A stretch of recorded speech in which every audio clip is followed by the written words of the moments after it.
Hablar de arte latinoamericano en los siglos XX-XXI supone todo un reto, pues fue una época bastante prolífera en todos los sentidos. Para que tengas una idea de algunas cosas que sucedieron en dicha época, te presento un esbozo de lo que sucedió en la pintura, en la música, en la literatura y en el cine. Así que, ¡comencemos! En casi todas partes de Latinoamérica, los artistas quisieron explorar nuevos lenguajes y mostrar cosas diferentes respecto a lo que se mostraba en Europa. Por ejemplo, en Uruguay, Pedro Figari se dedica a reproducir los rituales y costumbres que no procedieran de la cultura europea, por ejemplo, los rituales del candombe de las sociedades afrodescendientes. En Argentina, Jules Solar hace una mezcla interesante entre las formas de pintar y los estilos adquiridos en Europa con los contenidos propios del imaginario indígena americano, como el chamán indígena. Las mujeres asumen un rol muy importante en la creación de un lenguaje moderno y propio en Latinoamérica. Tal es el caso de la brasileña Anita Malfatti, quien se formó en Europa junto con los expresionistas, pero al regresar a Brasil representa su propio mundo en la pintura tropical. Otro país que es pionero en la creación de un movimiento moderno propiamente latinoamericano es México,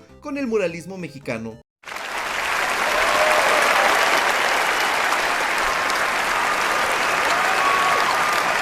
En Chile, los artistas entretejieron los estilos procedentes de Europa, como el surrealismo, con influencias visuales de mundos no europeos. Esto se puede observar en el fresco El primer gol del pueblo chileno de Roberto Mata. El siglo XX, podríamos decir, es el siglo de la música. La facilidad de distribución, la aparición de nuevas tecnologías, favorecieron el florecimiento de géneros y de estilos diversos. Hablar de música o de corrientes musicales latinoamericanas resulta algo bastante complejo, pues es mejor entender la presencia de la música en su historia. De esta manera, podríamos entender la coexistencia de autores completamente distintos en una misma época, como en el México de los 30, donde tenemos a Silvestre Revueltas, Agustín Lara y a Francisco Gabilondo Soler, mejor conocido como Cricri.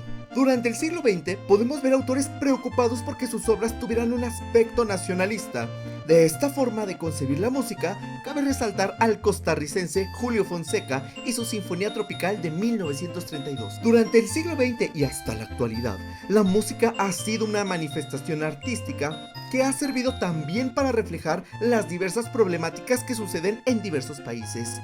Un ejemplo de ello en el siglo XX es el caso de la nueva canción, género en el que el pueblo más desfavorecido tuvo una voz que se alzara con fuerza. Ejemplo de esto es Violeta Parra o Víctor Jara. Más recientemente, en 2019, tenemos la canción performance El violador eres tú, también conocida como Un violador en tu camino, del colectivo feminista Las Tesis, la cual fue un claro ejemplo del alcance que tiene la música como medio para evidenciar una problemática concreta, en este caso, la violencia ejercida hacia las mujeres. Durante los siglos XX-XXI, la literatura se convirtió en un abanico de posibilidades de autores que difícilmente se pueden enmarcar en un solo movimiento. Ya no hay una corriente exclusiva, tal como sucedía en siglos anteriores. Si bien algunos son medianamente identificables como autores del estridentismo, del creacionismo, del realismo mágico o de la literatura de la onda, hay muchos escritores que difícilmente se pueden enmarcar en un solo género. Asimismo, en este siglo vemos cómo la literatura también sirve como medio para dignificar personas y personajes que anteriormente habían sido utilizados como objeto de burla. Un ejemplo de esto es el caso de la comunidad gay. Como ejemplo tenemos la novela El vampiro de la colonia Roma de Luis Zapata. Igualmente, la literatura en dicho siglo sirve como medio de denuncia de los problemas que se viven en distintas naciones. Por un lado, en Cuba está Virgilio Piñera, quien evidencia los problemas que trajo la revolución cubana. Por otro, encontramos en Argentina a Luisa Valenzuela, en cuyos cuentos